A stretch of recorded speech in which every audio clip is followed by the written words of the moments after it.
I turned to you and I said, should we just get a flight to Helsinki right now? Oh yeah. And ditch our jobs and New ditch Year's, our... wasn't it? I was like, should we just ditch it and do something insane? And you were like... Welcome to the Less Trodden Path podcast, a dedication to untangling the world in a raw and honest way, following your gut and your dreams, no matter what they may be. Often they are different to what is known as the norm, a step out of the comfort zone, the path less tread. We are here to help inspire you to take your own path by sharing both our own journey and the stories of others too, making it clear along the way that anyone can do it, whatever it may be, with all the ups and downs, the good, the bad, the pretty, the ugly included. Dreams take time, but if you put your all into it, time doesn't mean anything. This factory is not my home. Inside the machine, it's just not for me. No spending my savings, cause I don't have any. There's too many places to go. I'll be spending all my time living out my bucket list. I could play a song, but maybe save that for a different time. Why? I don't know, because maybe I'll play a song on a podcast where we interview each other or something. On my interview, where you interview me. Alright. Maybe we could do that instead. Okay. Well. Cool. We're rolling. The podcast is on. We are sat in the mountains, the Sierra Nevada of Spain. How do you feel about that? I mean, compared to where we were this morning, pretty good, because this is like the complete opposite to this morning, eh? This It's is so peaceful. our kind of spot. It's peaceful, it's full of mountains. We've come from an absolutely incredible spot, obviously, but the wind, put it this way, neither of us slept last night. The wind is something that, if you're interested in van life, wind is something that's never really gets a lot of mention, but it's a real pain. It's probably the number one thing that wakes you up more than anything else. Mhm. Like I get woken up by wind more than I get woken up by anything, and I'm not even a very light sleeper. So When I was told, I remember my brother Tiwo saying how when he first saw the van, he was like, "Oh, you're gonna get rocked about at night, you know that, like when it's windy." And I was like, "Yeah." Didn't actually believe it until today, last night, where we've had a few rocky nights, but last night was by far the worst.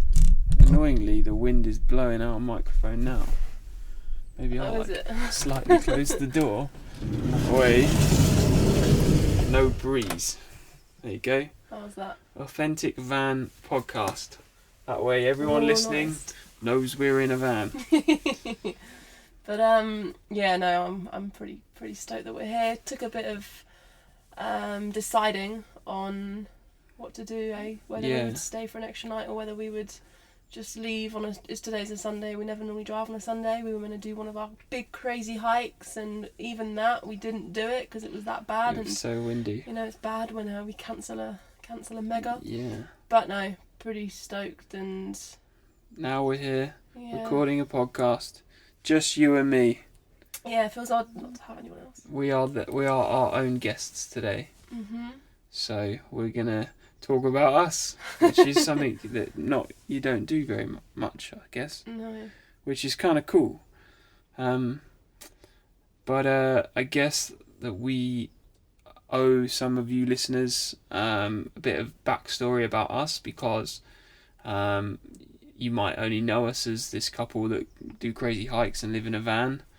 You might know a bit more about us, but we kind of wanted to delve in on our own less trodden path and how we got to where we are now.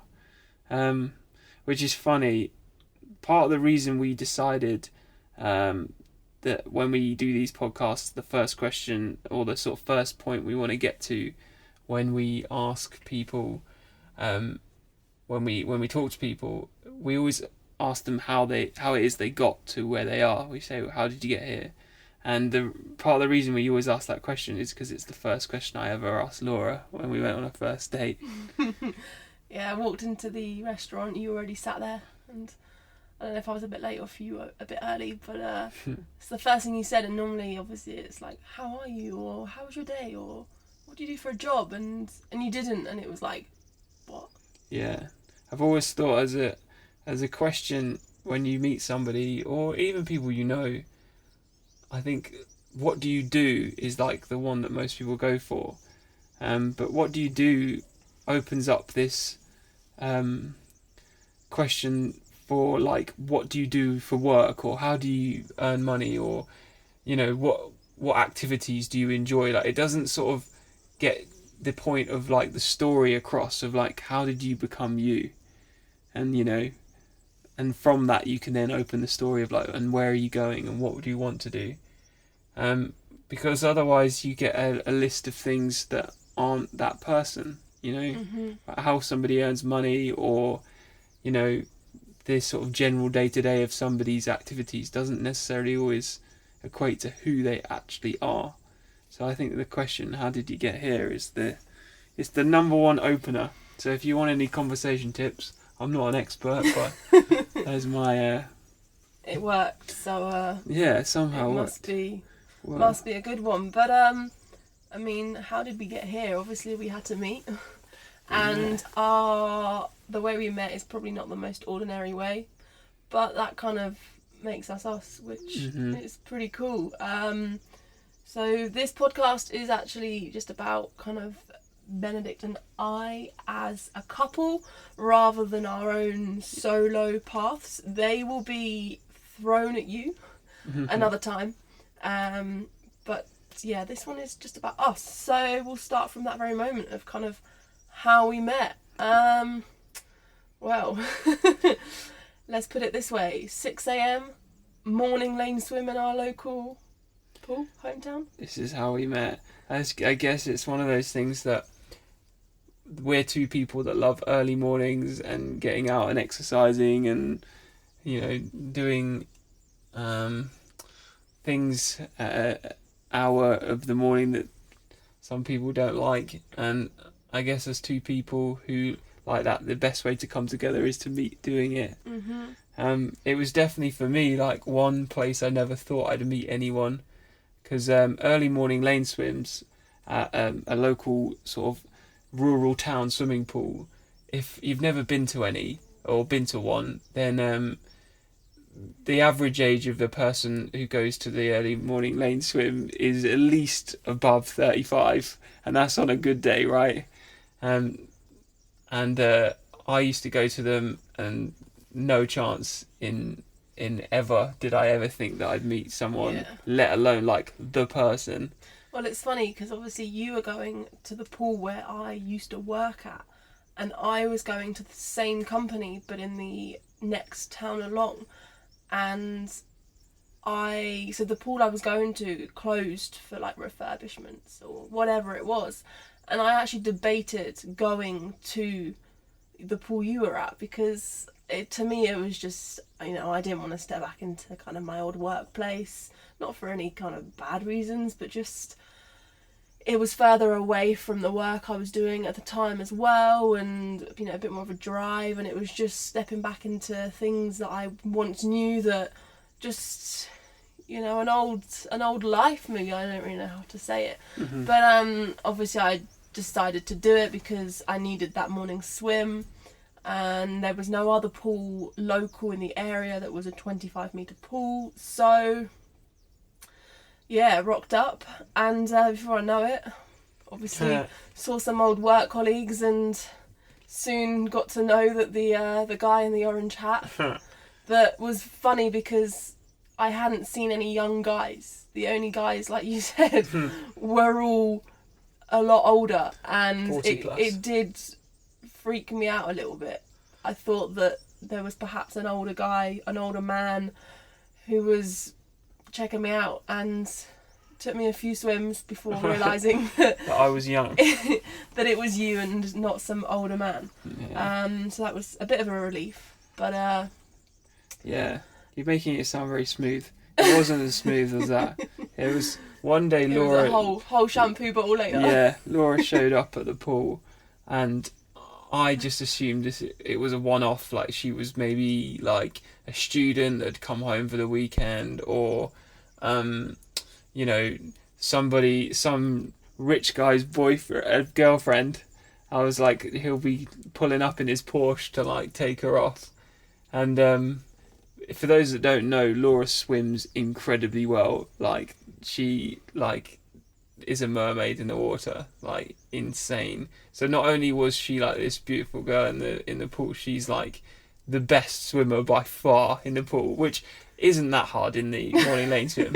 Let's be fair, but it is still like, you know, you can tell you trained like as like growing up, and I just assumed it'd be a one-off, but lo and behold, the next day, there she was again, and then there she was again, and then it felt like the universe was really trying to drum it in that I needed to step up, but unfortunately, like, me being me, couldn't quite muster it up, and it took, actually, embarrassingly, my mum and the lifeguard to help me out, and then a whole bottle of shampoo in the shower whilst trying to muster up the courage to ask you out, and then bottled that, and then ended up walking past you whilst you were drying your hair, going to the area where you have to put your shoes on, and I just spent about 15 minutes pretending to tie my lace, to which you then walked out of the pool, walked past me, so I had to then walk out of the reception area, Chase me out, go into the car park and go, hey,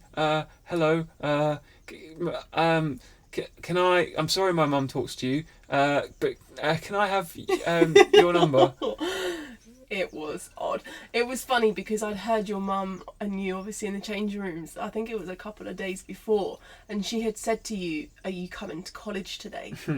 And to me, I couldn't figure out how old you were. So when she said that, it was like, "Oh no, is this guy like a college student who's way younger?" But no, luckily. I actually worked at the college. Yeah, to confirm. At the time, yeah. Luckily, it wasn't the young boy or the old man. It was just a guy, Peter Pan syndrome. There you go. Who just I appeared just looked and really disappeared young. here and there. Still kind of do. But yeah, That's and then how we from met. that, I guess the ball kind of rolled, and we went on our first date.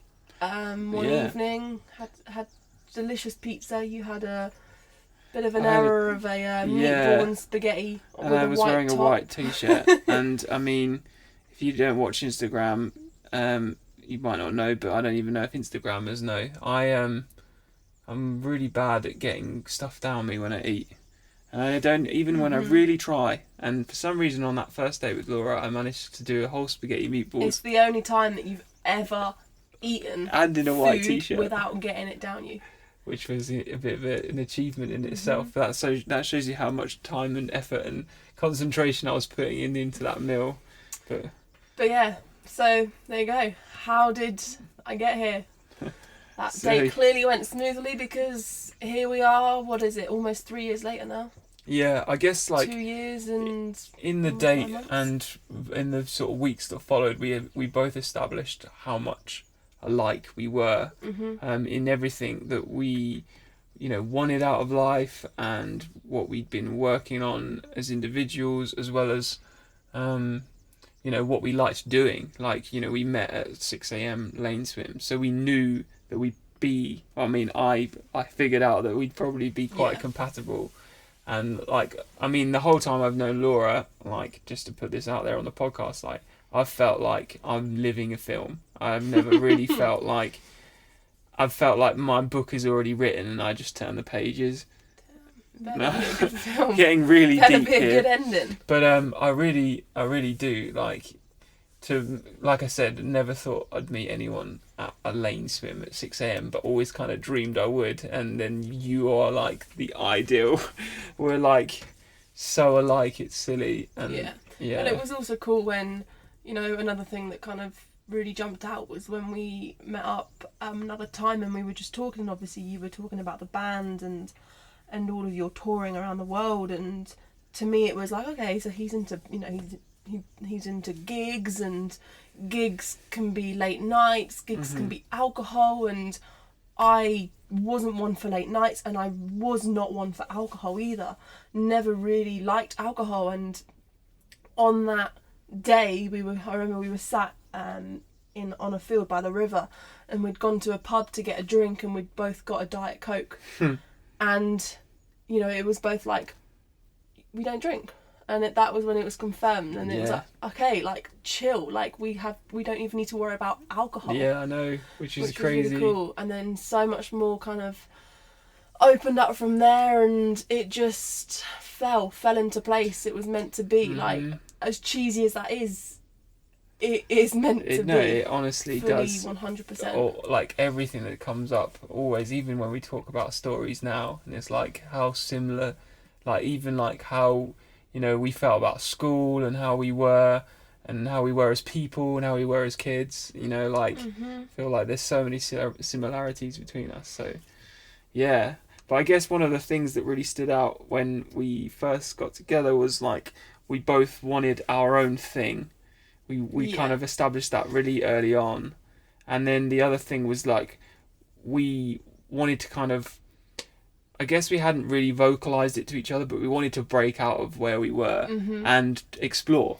And I don't want to use the term travel, because it's so much more than just travel. Yeah. Because, like, travelling, just, you know, put on a backpack and go around the world and then go back home. Like, that's not what we want, and it's not what we wanted. And I guess we both kind of established that really early on, like, we want more than... But we didn't really know, I guess. You had just come back from living in London for, what was it, 8 years? And I had planned to go to Australia that that September. We met in the May time. Yeah. And that September I had planned to go to Australia with no plan on returning.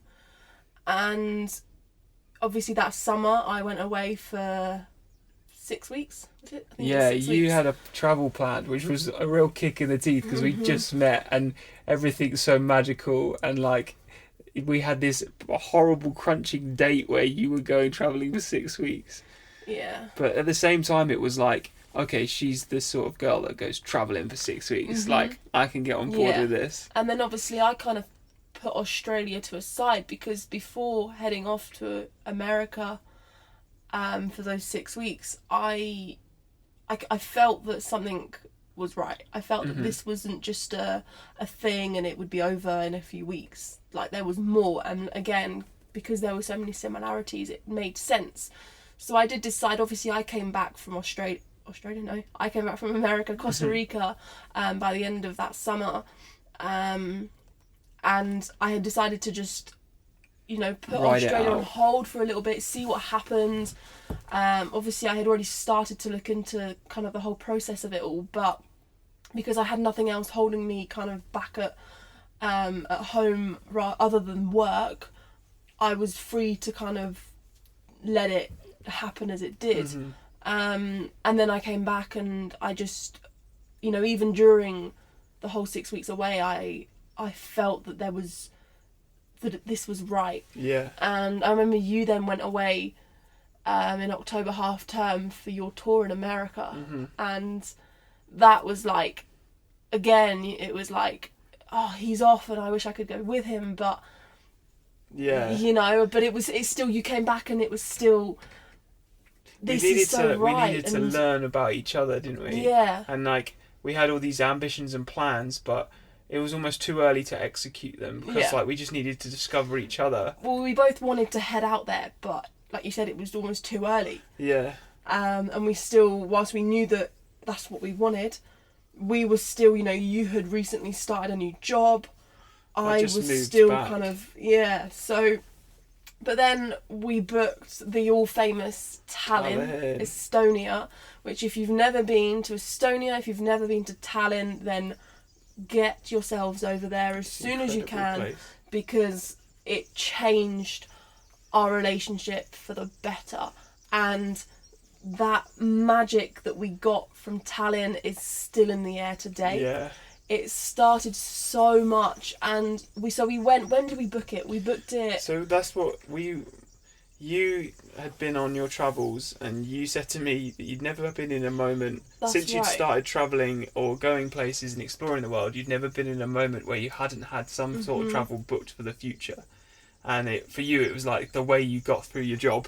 Yeah. It's like, and I remember we sat down and we were just looking at some cheap flights for like a winter break, and I'd followed some YouTubers back in the day who'd gone to Tallinn with the Estonian tourism board, and they'd said how it was like this cool, quirky place where not many people go, but in the winter it has this incredible Christmas market, and it's just sort of off the beaten track. It's literally like taking the less trodden path as far as travel goes. And I saw that on the flights that it was super cheap. And I was like to you, oh, do you want to go to Tallinn, Estonia? And you were sort of like, where?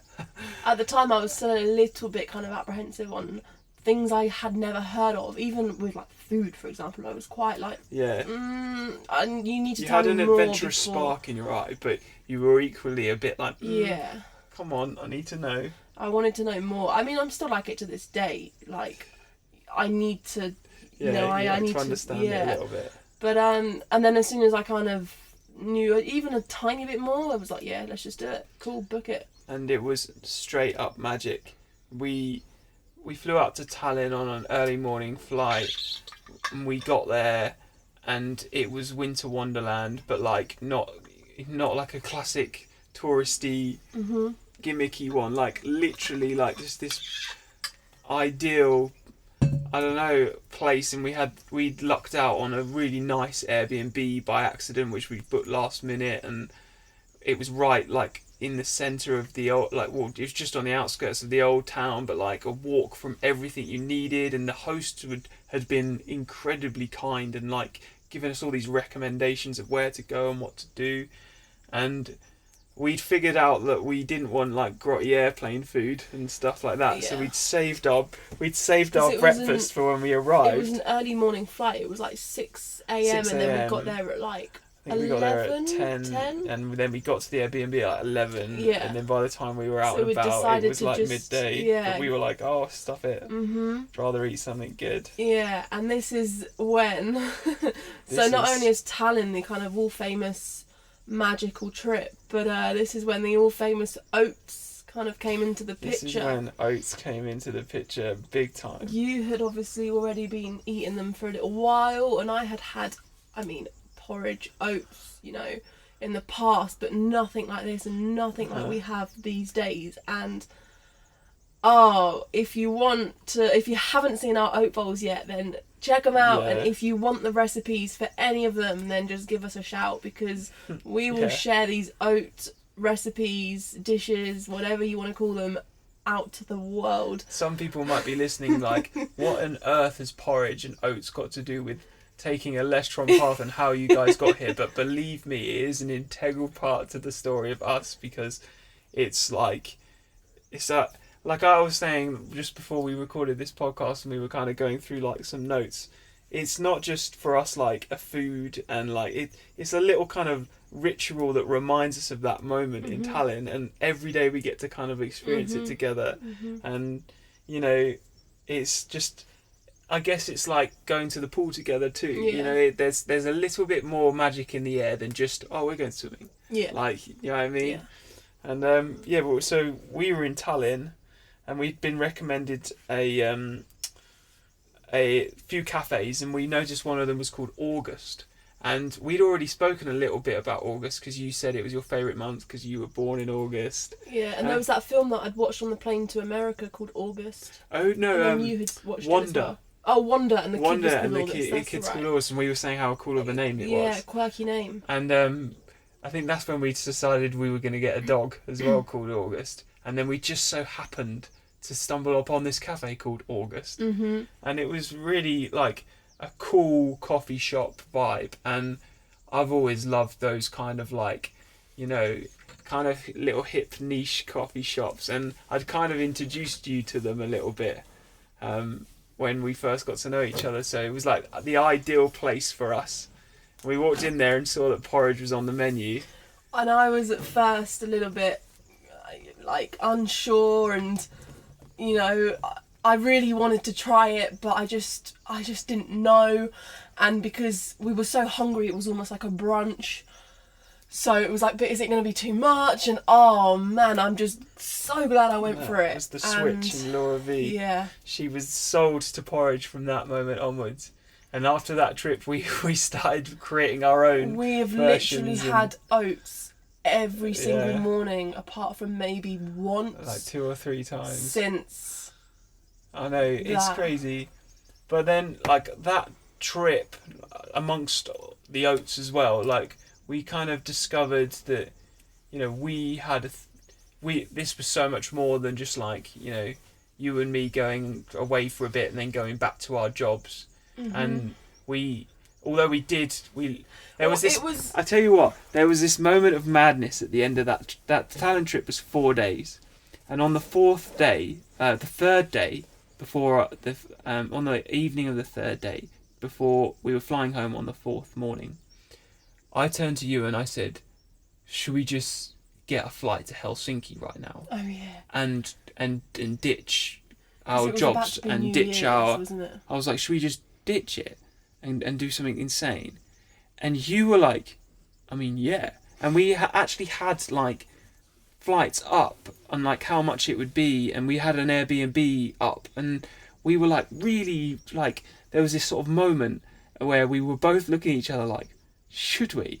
And I like, there was this real like gut feeling of like, yeah, we should just do it. Mm-hmm. But like classic kind of like in those early moments in those early days, we were like, or maybe we'll just book somewhere for New Year's in the UK and we'll find a camping spot. And we didn't go with it, but I think that was the first moment of magic where it was like, okay, as a couple and as individuals, we want more out of life than like just going back to work and occasionally going away. Because I also remember when we landed on the flight back in the UK, we were straight on our phones on the Airbnb seeing, or like trying to find something for New Year's, which was that night, I think it was. Yeah.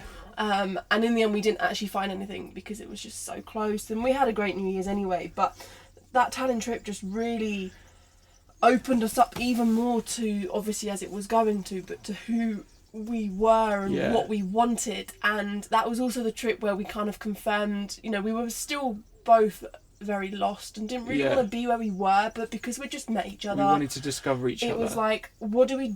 Do we just up and leave? Or, you know, you had to kind of, you didn't have to, but you had just had this new job and you were on this course. Yeah. So it was like, what do we do? Yeah. And we hadn't, I guess neither of us had made a hugely bold decision in life yet.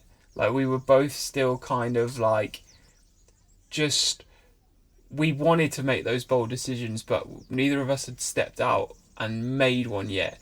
And I think that we both knew within each other we probably could and we probably would at some point, but it just didn't feel like the right time, I guess. Yeah.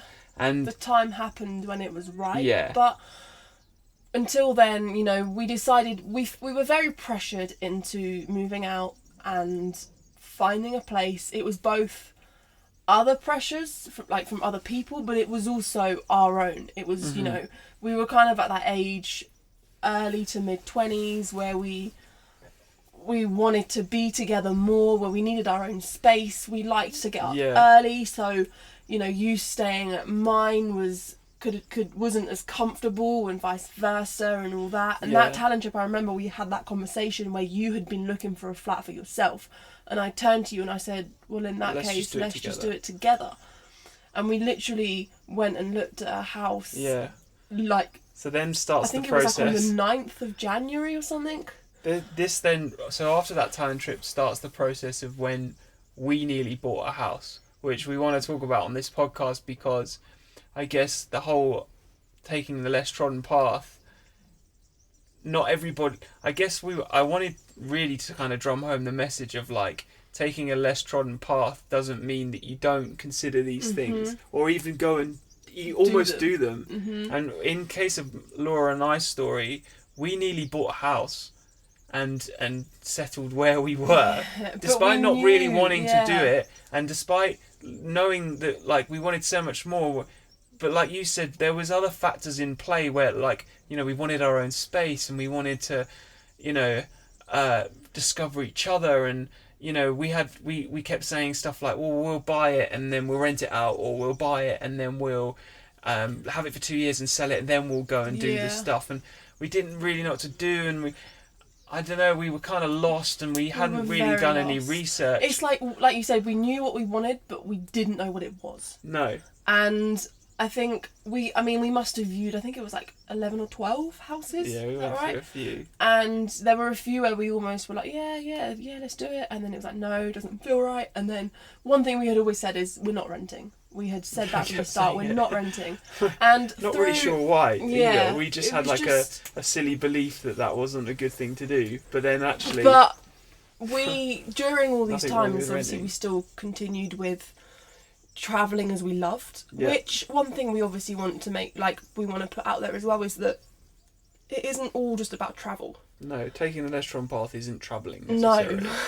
We really want One to get thing that we home. want to really kind of put out there is that this podcast isn't about travel. Guys, you have to travel. Like, it's not. But it's just about following your dreams and following really your doing heart. what feels right. And, you know, there's always going to be what ifs, and there's always going to be other people who tell you shouldn't, or it's a bad idea, or And you even question it. self-doubts. As well like as your, with us buying a house. Yeah. You know? So... We both knew deep down, when we were going through that process of buying a house, we were still so fresh that we hadn't really explicitly said to each other, this doesn't feel right. Yeah. But we both had that gut feeling, which is funny because when we get to the next part of the story, which is when everything kind of comes to a real... It all makes sense. It kind of fell... It was almost... It feels The like an universe, external force. like- And I'll go back to that thing where I feel like I'm living a book and I'm just turning the pages. Yeah. So on the day, me and Laura eventually confirmed a house, and we put down a deposit, and we were all excited, but there was this underlying feeling of, this isn't right.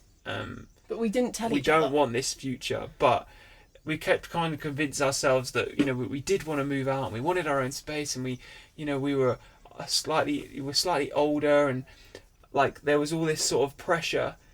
And then on the day we'd confirmed a mortgage, which sounds so adult. Yeah. On that day, I think this is right, I was at work. Laura had been debating... Well, I'll go through you. We had obviously had confirmation that the house was ours. We'd been trying to fight the price for a little while, acting like we knew what we were doing, which we didn't. I mean, who does really? But, you know, we didn't. Nobody knows. And that day that we found out that we had it was amazing. You know, we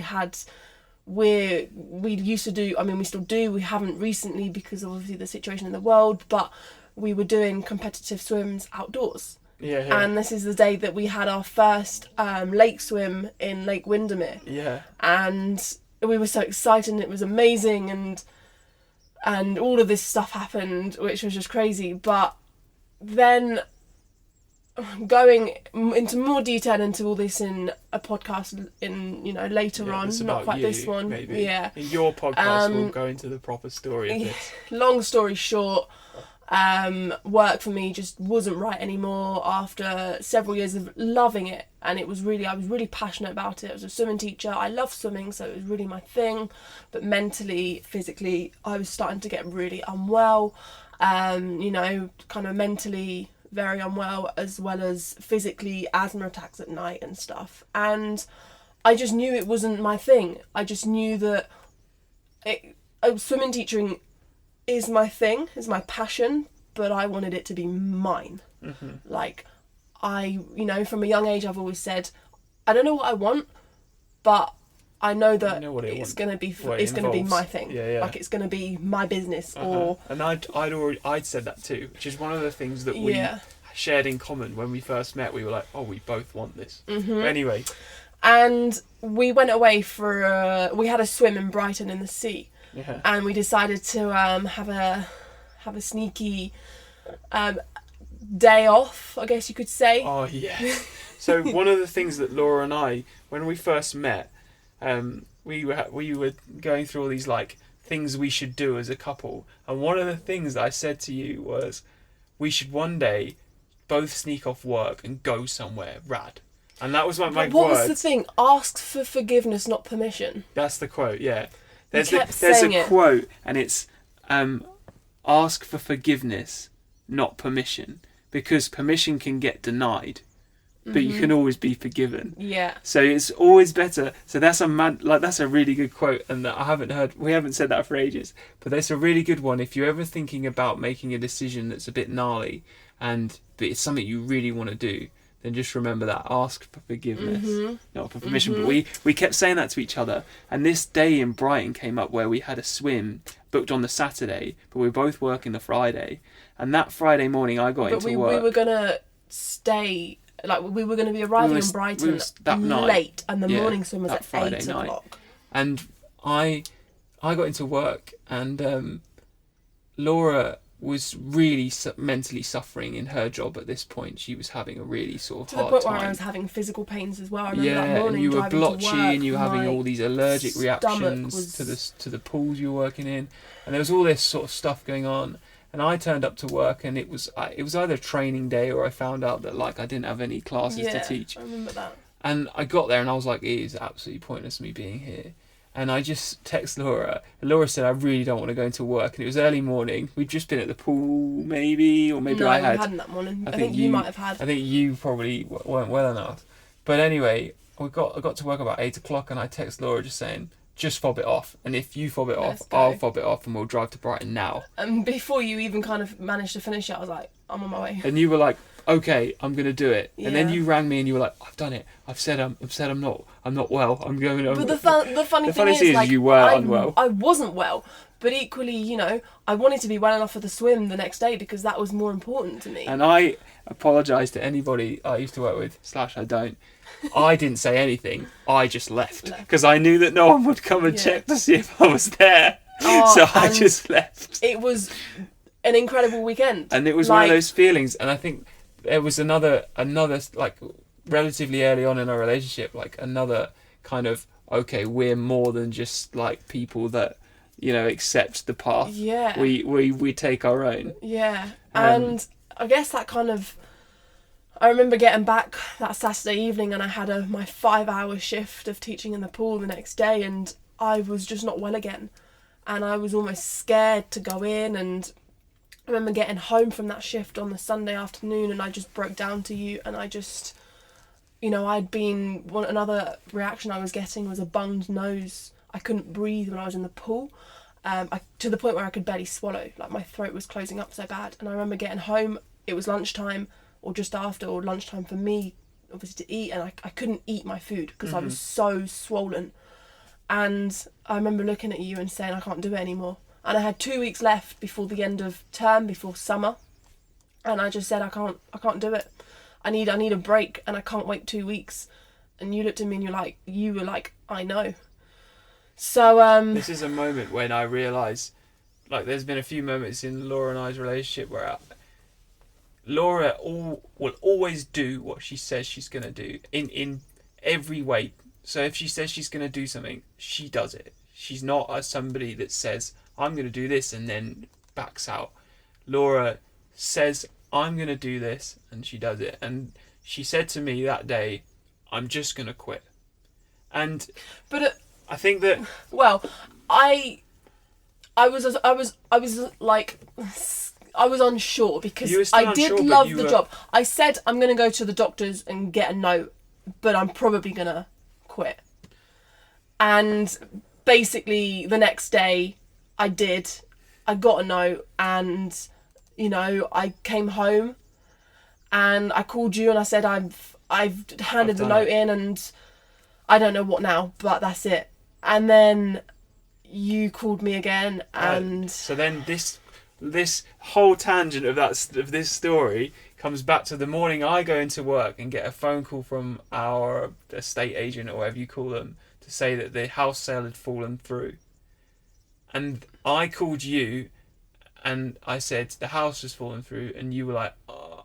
And you just told me about quitting your job. All honesty. And I was relieved to the max. And you were like, oh man. And I was like, but it's kind of not, oh man. It's kind of thank goodness, because I don't think we really want this. And that's when we just started this discussion of like, we don't want a house. We don't want to live here. Things in this we really moment don't.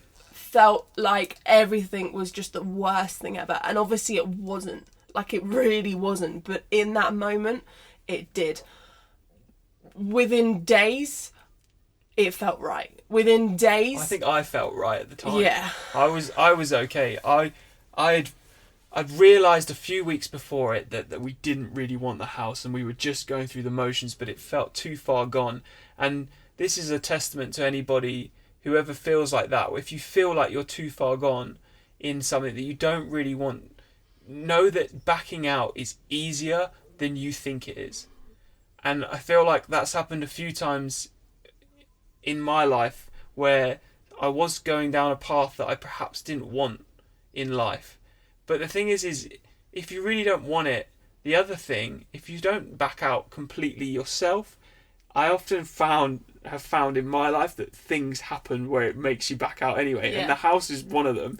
Again, it goes back to this theory that I think I'm already living a book, because I didn't really want the house. We'd established that sort of.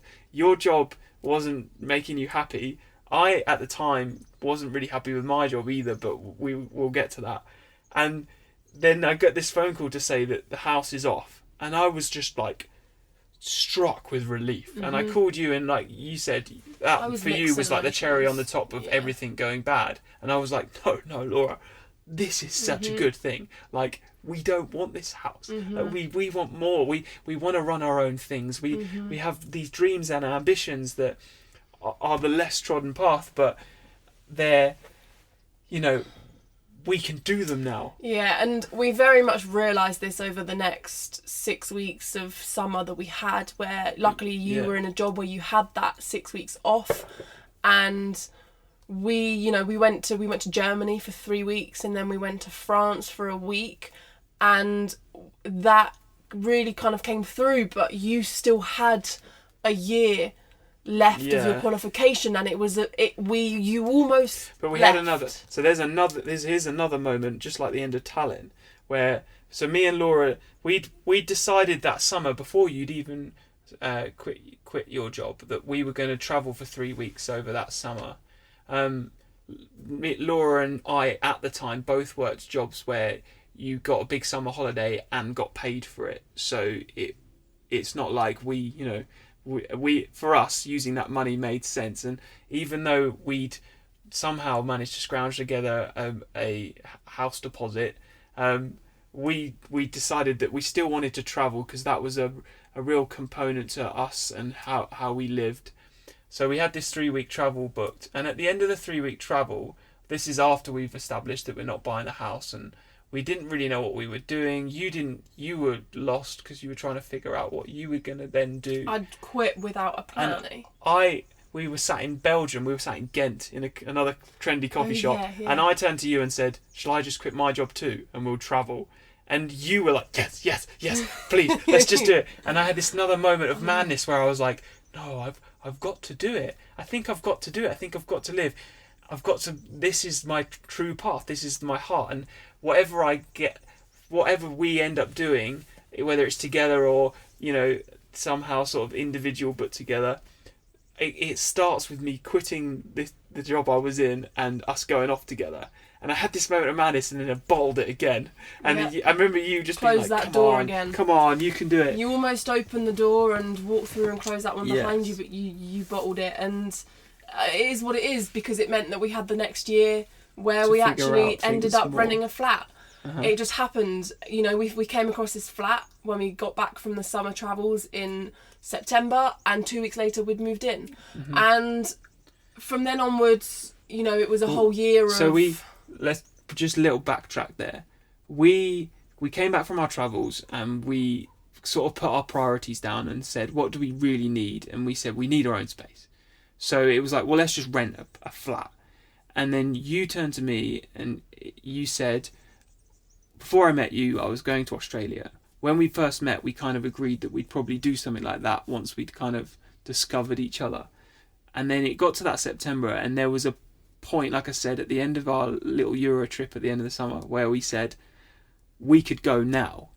and then I couldn't quite muster up the courage. Plus, I was sort of in this qualification I didn't really want to get, but I'd half done it, and it felt like I've already done half, and I'm not the sort of person that likes to not finish things, and I was like, oh, and I said, let's rent a flat, get our own space, figure some stuff out, and you were like, okay, but at the end of this flat tenancy, we move, we go to Australia, because we'd agreed that was the thing. We were like, we'll go to Australia and we'll figure things out from there. And this was September 2019 to September 2020. And we did the flat, and some things happened which I think we should go into on our own individual ones. But during our time at the flat, you were on this journey of self-discovery where you went to Bali and you did your yoga qualification, and we were both really adamant at this point that we needed, the longer we lived in the flat, as much as we loved our own space, and we were discovering things more and more about each other and discovering things about ourselves, we knew more and more that we needed to get out and do our own thing. If we were serious about making this ambition of like, we are going to do our own thing for work, for living, and we are going to explore, and we are going to use the things we truly love doing, like you said, yoga, swimming, and me, music and creating. Like, we knew that we had to make something of that, but we knew that it wasn't just going to happen. And throughout the flat, it became more and more evident so then we got to about January of 2020, this time last year, and we were like, okay, let's get the ball rolling on Australia. And we started that ball rolling. So we then had all the confirmation of how to go about it. We researched it. You went to STA.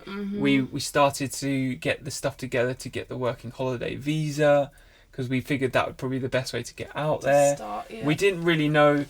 A dream destination for you has always been Australia. I'd been to Australia and really loved it, and I knew that there were opportunities out there for us to. And it was Australia for things again like swimming, and like the weather, the openness, the active. But we were also open to other things, but Australia was the big one. Australia was like the starting point. In our heads anyway. So it gets to March, and then obviously coronavirus comes out of the picture. And again, at the time it felt a bit like the world was falling apart. But I guess through it, a bit like the house, something felt in the air. Like, I remember the morning of lockdown happening, I turned to Laura and I said, I think I'm going to win this lockdown situation. I actually said that word for word. And I don't know why, I just had this gut feeling that whatever came out of this lockdown situation, whatever it was, because it was all very new at the time, it was going to be good. And it was going to put us on this trajectory of this path of like doing our own thing. Well, it also brought us closer as well, because obviously I lost all of by that point I had kind of picked up a few more swimming shifts, like private lessons and stuff in the area, so I obviously lost those, and luckily my yoga classes that I had picked up and I was teaching moved online, which was awesome. But you just kept working but from home, but it just gave us that extra time to not only live in the flat a bit more, because other than that, like if it hadn't been for lockdown, we were only seeing each other once a week. We didn't have a very good quality of life for our relationship. No. And for two people that, as a couple, we do everything together, and we love to do everything together because we are so similar, and we share so many similarities in things we like to do. And those, like, once, every weekend wasn't enough, like, and I couldn't envision a future where all I did for the next 35 years was see you once a week. And, like, it sucked so hard. And then that lockdown made us really come into terms with that. And it was like that lockdown, we had every waking moment together, even if we were kind of working, and it was like, oh my god, this is what life should be like. We need to figure out a way to sustain a living that means we're doing this. Yeah. And it's not And it through just some clicks. virus because we're working from home. It's because we've built our own thing. And that was like a real moment of like, okay, it's now or never.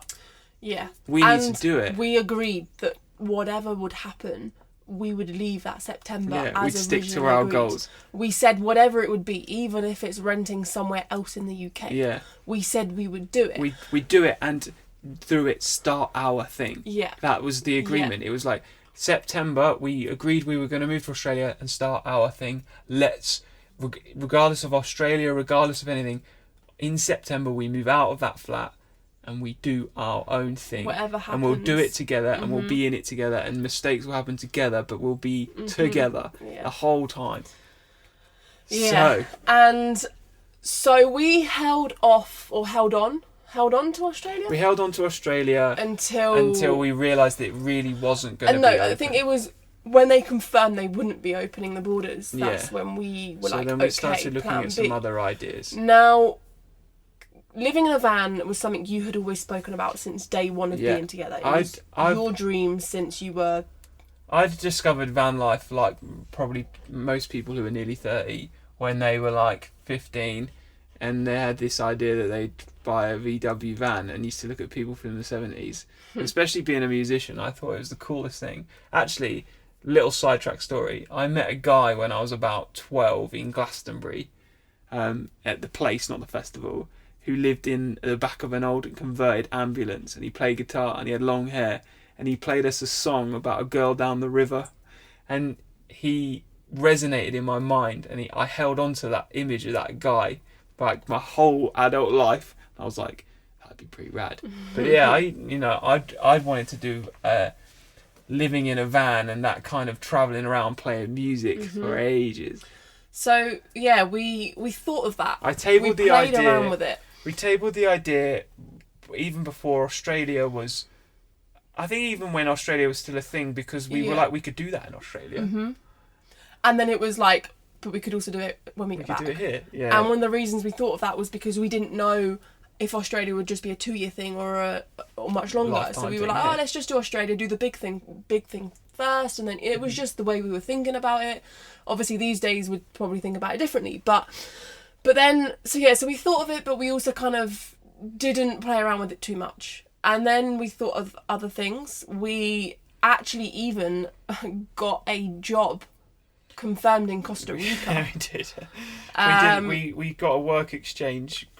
Which was pretty confirmed cool. in Costa Rica. But it wasn't... It didn't feel right. No, and it wasn't going to be answering what we were kind of chasing. It wasn't going to give us the freedom that we needed to start our own thing. And I think that's what van life really started to open up to us. We realised that through it we could do us. We didn't have to live by anyone's schedule anymore. We could start our own thing, not really knowing what that was, but we as people have always been the sort of people that you jump and then you fly. Yeah. You don't establish that your wings work before you jump. You just go, because sometimes you need the free fall to figure out what it is, how it is your wings work. There's a bird, I can't remember what the bird is, it's albatross. The first time an albatross sets flight, it's flying for like 7 years or something. And I love this analogy because if it doesn't fly, it just falls. So it has to learn to fly as it jumps off the cliff. And I think that as people, that's kind of been the epitome of the last, especially the last year. It's been this epitome of you don't always need... There's a quote that I've come up with whilst hiking. So I'm going on a right tangent of quotes here. But it's like, you don't have to see the path. Just know that there is one. And I think that this was a moment of, we told our landlord that we'd be out by September. And we did this before you'd even quit your job. No, I'd already quit my job. Yeah, I quit my job before. Oh, wow. Okay. So yeah, that does happen. I think we should go into that in our individual ones. So, I mean, I'm lost now. I can't remember where we were. You've kind of just gone off on a tangent. Sorry. I wanted to get some inspirational quotes in. But So we were in this flat. We'd realised Australia wasn't on the cards. We'd toyed with the idea of going to Costa Rica, but then we realised that what we needed to do was something that gave us the opportunity to work on our thing and spend the days together doing us. And the van became more and more of an apparent thing to do. And at this point, I'd already quit my job. I'd made that leap. I'd done the let's test if these wings fly. You made the leap, or I pushed you off? Laura had given me a good tug.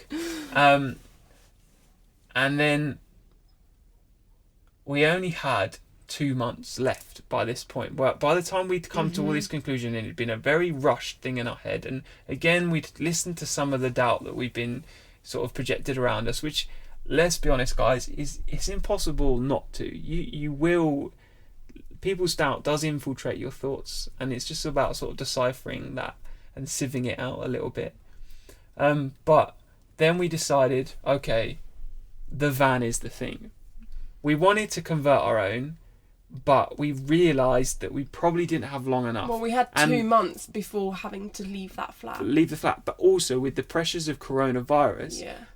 We already knew that a lockdown had happened where you weren't allowed to leave, where you weren't allowed to go and explore.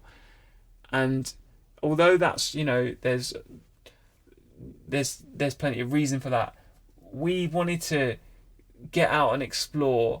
And if we had to be in a quote unquote lockdown, that at least we'd be out exploring within the lockdown, as opposed to be somewhere that felt like we were still stood on the edge of the cliff, free fall or fly.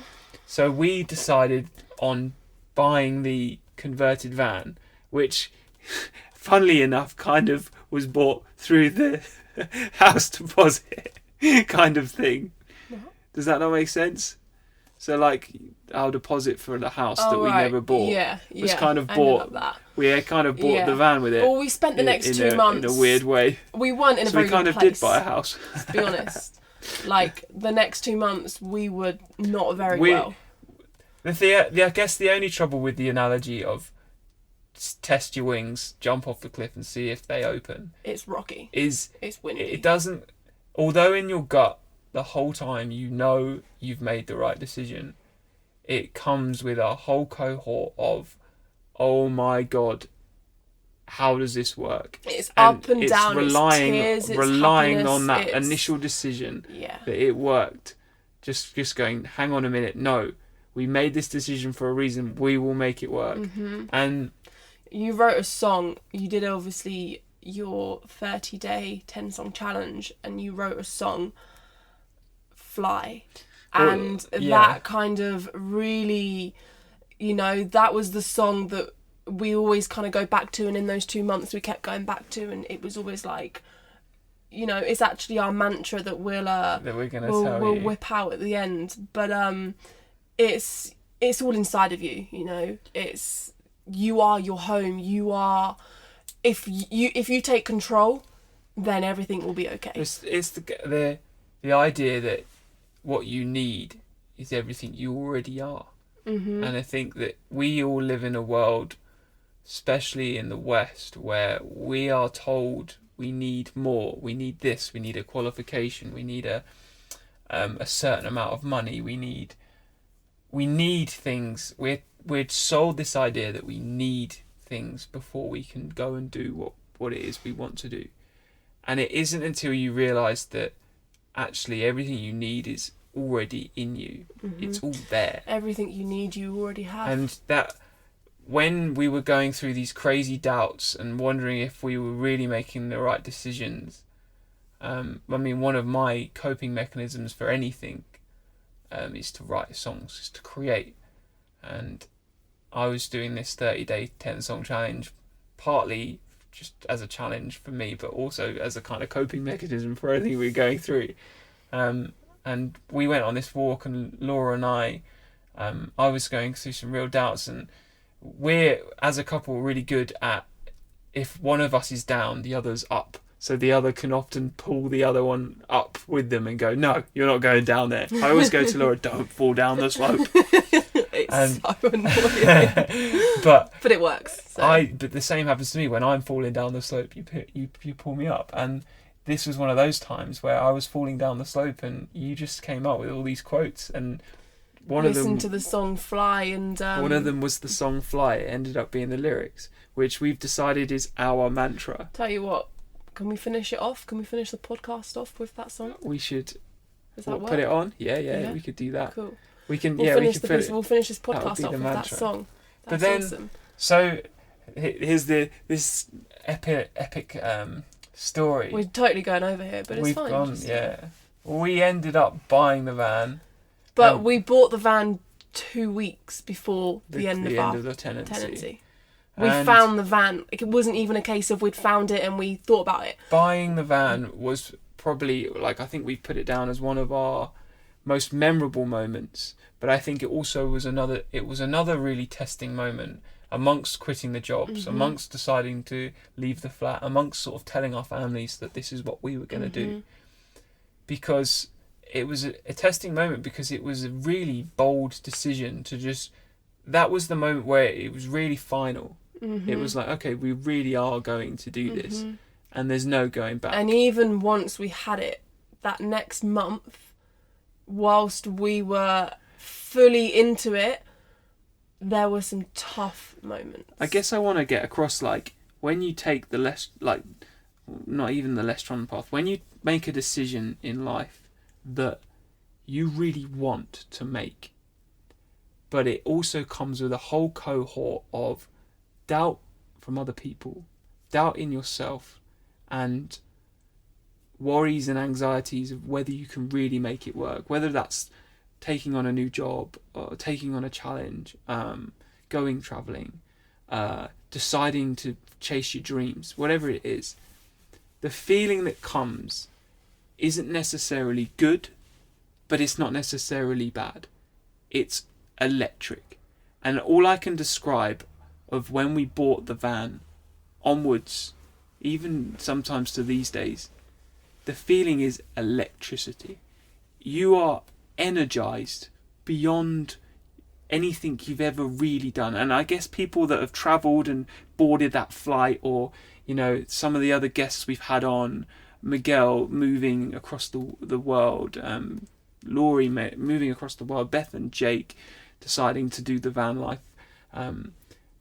Their feeling, I'm talking for them, but I'm talking for us, is electricity.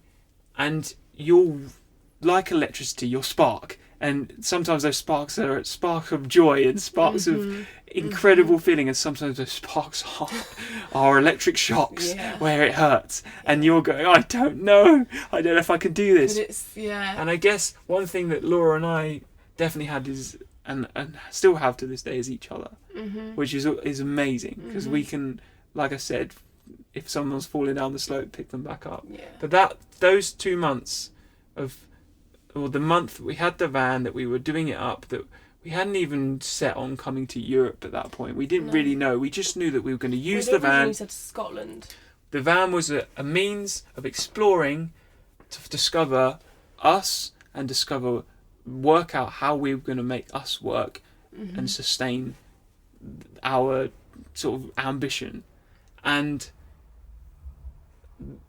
just know that if there's a decision in your life, guys, people listening to this, that would make you feel full of electricity, then it's worth taking. No matter how many what ifs. And it doesn't necessarily mean it's going to be good all the time, but it's not going to be bad all the time. It's going to be electric. That's and awesome. I feel like following the electricity, like that's that. One thing I also want to say, you had said, when we were talking, rather than September, why not wait another 3 months? Let's just do December. Yeah, I doubted it. You were waiting for the right time. And guys, there is never a right time, because there's always going to be a what if. There's always going to be something in the way. no matter what. You know, we were having people ask us, oh, what if this breaks down, or what if your boiler breaks down in the winter, or what How if, are you going to do this? what if this, How's what if that? gonna But work? when you live in a house, your boiler will still break down. You know, Yeah. there's as much problems in a house than there is in a van. There's as much problem in your own business as there is in someone else's business. Yeah. We all learnt this through coronavirus. No one is higher or better or anything than anyone else. There's as and many there is problems, never and a there's right as many. time. Yeah. Exactly. If we had waited those 3 extra months, Benedict, We wouldn't have been. we where would we are. still be in the UK, because the UK is still in a lockdown. And we would have figured something else out, I'm sure. But There is no right time. So don't guys, wait on the right time. if there is something that you want to do, that you are craving to do, that you are dreaming, that is in your gut, then do it. Figure out a way to do it. Take that control, because no matter how, I don't know how to say this, no matter how controlled you feel by someone else, you are always in control. actually got the You control. are you. No one else is you. So take that path, whatever it is. Seek for advice if you need it, but at the end of the day, advice that you're getting from others, they're not you. They're older, they're younger, they're on a different path. How many people are there in the world? 7 billion? 7 There are billion, I think. 7 billion different less trodden paths in the world. Make yours your own. Take advice, listen to advice, but at the end of the day, the decision that you make is your decision. Don't let anyone else's, and anyone in, friends, family, the government, whatever, Yeah. get in the way. You are in control, and if you want it so bad, then it will always work. Yeah. That's some real powerful stuff you're coming out with there. Oh, I honestly, guess- I think it's just because I have, as from my own experience, I've been through so much in that kind of sense, and even to this day, this life is magical and more. But there are days where I struggle, and Yeah. I'm putting it out there. I'm human. You're human. We're all human. There is, it's the same as the grass is greener on the other side. No, it's not. You could be the richest man on earth. You will still have unhappy days. I think that it's about I've said it before.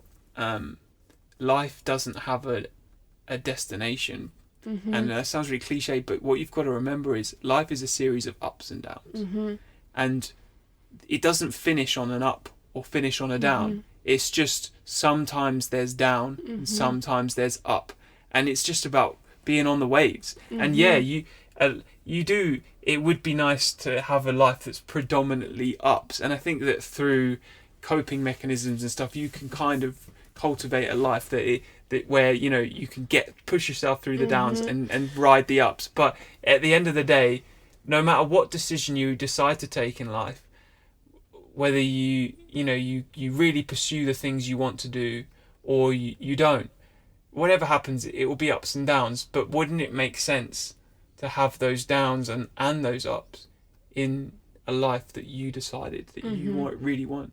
And I think that I feel like we should end this podcast, because by the time we've left the story at, we got the van, a month later we came out to Europe, and here we are, and it's been 3 months and a bit, and I guess we could go into some stories about that, So but I much think more, but- maybe we don't. Maybe we leave it there, because that was the sort of moment that our Less Trodden Path really kicked off, because that's like the point where we really had jumped off the cliff, and it was like, okay, let's test these wings out, baby. Let's see what they do. But I guess we should round this podcast off on like the fact that we still haven't figured it out, but we know that we're on the path. Yeah. And you can feel that magic in the air. And things keep happening for Laura and I, especially since we've made that leap, that are working. And, through making a business of between each other and trying out different things, even this podcast, like, opportunities start coming your way when you've taken that leap. And I can't hammer that home enough. Like, when we go into our individual podcasts, I've done things in life like through music and different things, and all I can really recommend to anybody, and this what might sound like completely crazy to people that haven't made those crazy leaps, but the minute you make those leaps that are the ones that you really want to take, things start happening. Mm-hmm. What was that thing Opportunities I kept saying to come you? your way. I can't think. Something like, you can't move forwards whilst there's something in the way. You Holding can't. you back. Yeah, but You can't open the door. we were never going to come to this next step whilst you were still in your job. Yeah. The moment you quit your job, and this is not even, I'm not even kidding, the moment you quit your job, another door opened. Yeah. Like, it literally did. Sometimes you have to close the door behind you in order to open the one in front, and you can't do both at the same time. You can't have both hands on each door. Sometimes you just have to close that door and take the leap. But that's what the leap is. One thing that I'll go into more when we do our separate podcasts is when I quit my job back in the summer, as in summer 2019, I think it was, I had nothing planned, and I had no idea. I had literally no idea what I was going to do. And within 4 months, I was back on my feet. Yeah. And yeah, it takes time, but... And you'd figured it out with no help from... Yeah. Well, you help, but like only help that you cultivated. Myself, You've done it. Dived into myself, and that's for another time to kind of dive into. Diving into yourself as well, because again, going back to everything you need, you already have. It is you. It is in you. But guys, we better wrap it up. We've ran over so much. We're needing to get on. But bucket list quickly, as we always finish off with three kind of things. We will also finish off with, as promised, the song. The song, which is also our mantra. Bucket list goal together is to drive to Tallinn, Estonia. Obviously, if you listen to the start of the podcast, you'll know why. Yeah. And that is our big bucket list goal in this current life. Future kind of things. It's not our overarching bucket list goal, as in like for life. I guess that would probably be to do what we're doing. Yeah. But the bucket list goal we wanted to mention on this podcast is we'd like to get Nelly the van to Tallinn, Estonia, because it's like the big spot for us. Yeah. And the mantra that we go by is the song Fly by August Radio Project, aka me. Benedict. But Laura kind of wrote it because it was Laura in that conversation. And I tell you what, I'll put the audio for that song on now. So we're enjoy. Off to eat some stir fry. Super hungry. So let's enjoy the going. song, and we'll catch you soon, guys. Thank you for listening. Peace, love.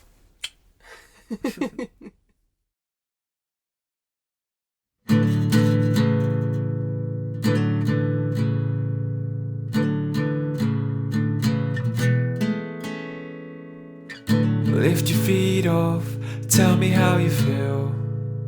Nothing beneath them, tell me that it's real. There'll never be a moment that feels just right. There's no time like the present, so hold on tight and we'll fly. Yeah, we'll fly. When it's you and me against the wind, girl, we'll be just fine, we'll just fly. Yeah, we'll fly.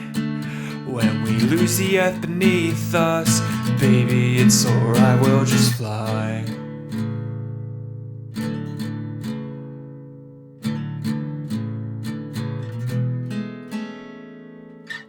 Follow your heart, it's only then you'll know where to find it, it's there you'll start to grow. Even if we end up with nothing at all, what we have inside is what we've needed all along. 'Cause we'll fly, yeah, we'll fly. When it's you and me against the wind, girl, we'll be just fine, we'll just fly. Yeah, we'll fly.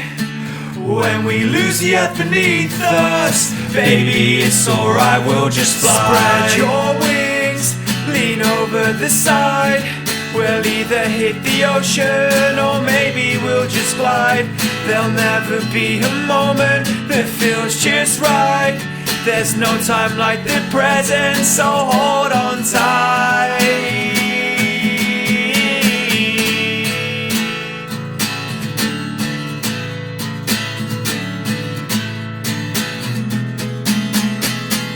Even if we end up with nothing at all, what we have inside is what we've needed all along. 'Cause we'll fly, yeah we'll fly. When it's you and me against the wind, girl we'll be just fine, we'll just fly. Yeah we'll fly. When we lose the earth beneath us, baby. You have been listening to the Less Trodden Path podcast with Laura and Benedict. Make sure you subscribe to us on whichever platform it is you're using. If you would like to feature on the Less Trodden Path